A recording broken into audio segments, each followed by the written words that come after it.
स्कंद महापुराण, हमारे सुधीजन बैठे हैं, विद्वान बैठे हैं, मेरी विदुषी माताएं बैठी हैं। स्कंद महापुराण की एक बड़ी प्यारी घटना बता रहा हूं।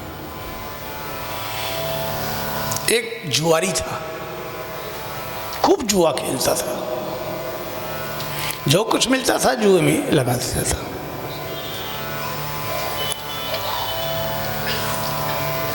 और देवता ब्राह्मणों का निंदक था, भगवान को नहीं मानने वाला था, पापी था और सदा ही पापाचरण करता था, शराब पीता था, जुआ खेलता था। एक वैश्या के यहाँ आना जाना था उसका। और एक बार बहुत बड़ा जुआ खेला, कपट से उसने बहुत बड़ा दांव जीता, बड़ा खुश हुआ।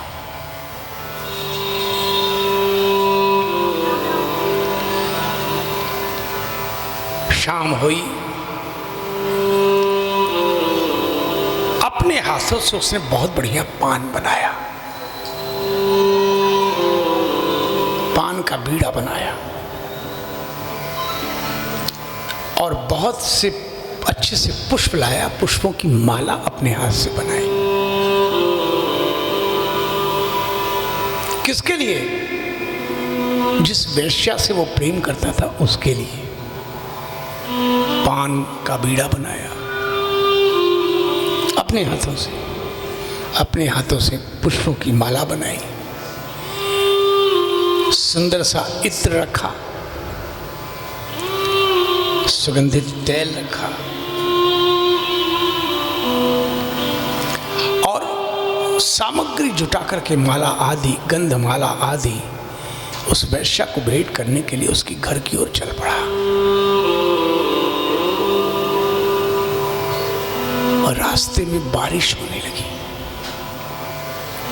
रास्ते में जब बारिश होने लगी, बारिश से बचने के लिए कि ये सब खराब ना हो जाए, बचने के लिए दौड़ करके छाव की तरफ जा रहा था। अचानक पैर फिसला, गिर गया और गिर गया। उसके सिर पर चोट आई और मूर्छित हो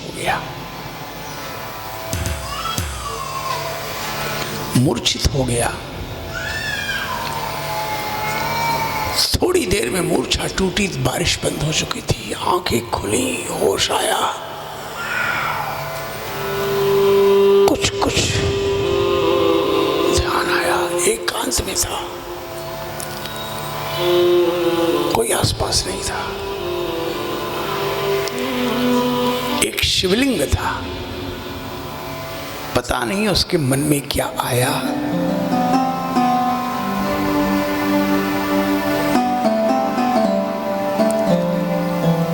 उसने हाथ बढ़ा करके शिवलिंग को स्पर्श किया। शिवलिंग का स्पर्श हुआ, उसकी बुद्धि शुद्ध हुई। पापी भगवान का स्पर्श नहीं कर सकता। अगर पापी स्पर्श कर ले तो उसकी बुद्धि शुद्ध होना शुरू हो जाएगी।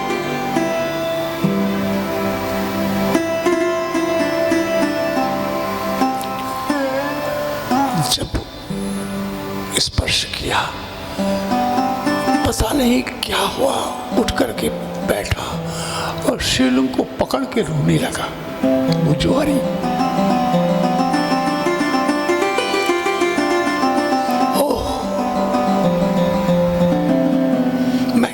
जा रहा था,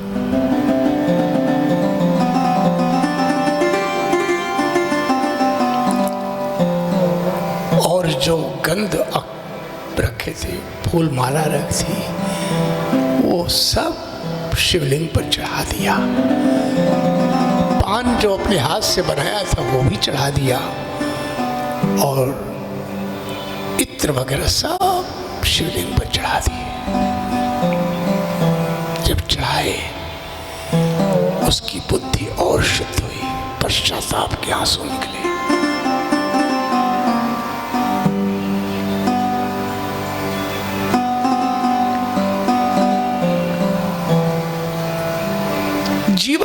केवल यही एक पुण्य किया था, केवल यही एक पुण्य किया था। कहते हैं उस जुआरी की मृत्यु हुई। मरने के बाद यमराज के सामने पहुंचा तो चित्रगुप्त ने सारी बात बताई। ये तो बड़ा पापी, शराब पीता था, जुआ जीवन भर खेला, अनाचार, पापाचार, दुराचार किया।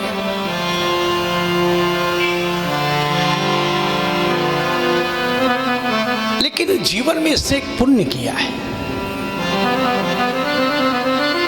पुण्य किया है कि इसने जीवन में शिवलिंग पर एक बार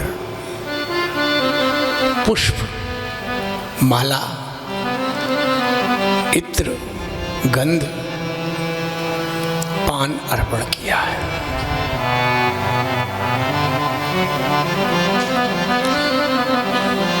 तो क्या करना है?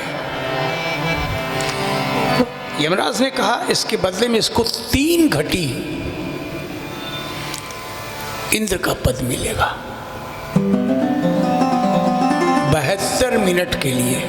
3 घटी माने 1 घटी माने 24 मिनट, 72 मिनट के लिए, 1 घंटे 12 मिनट के लिए इसको इंद्र के पद को दिया जाएगा। बाकी तो इसको तो नरक भोगना ही है।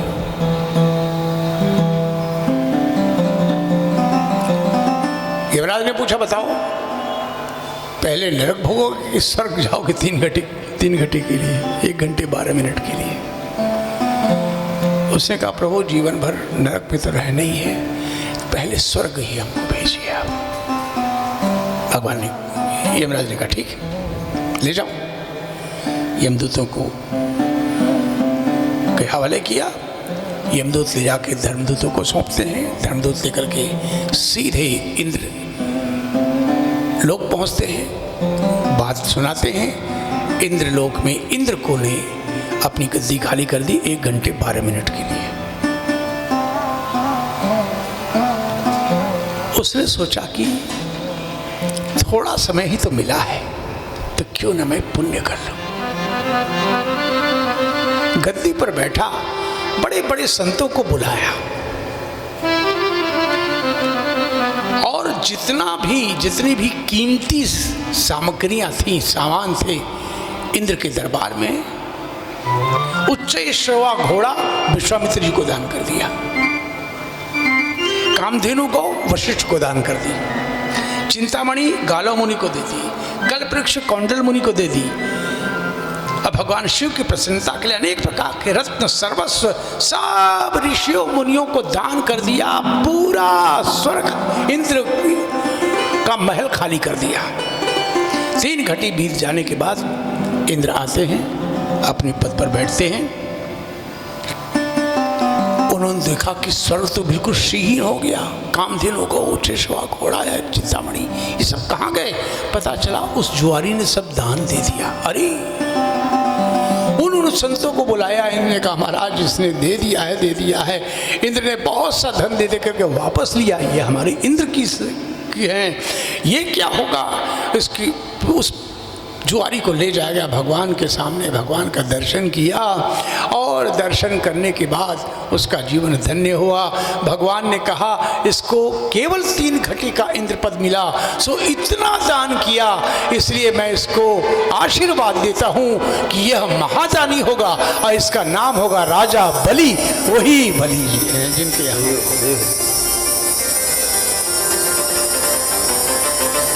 और मेरे भाई बहन वही जुआरी प्रहलाद जी के पुत्र महादानी विरोचन के यहाँ पुत्र के रूप में, राजा बलि के रूप में जन्म लिया।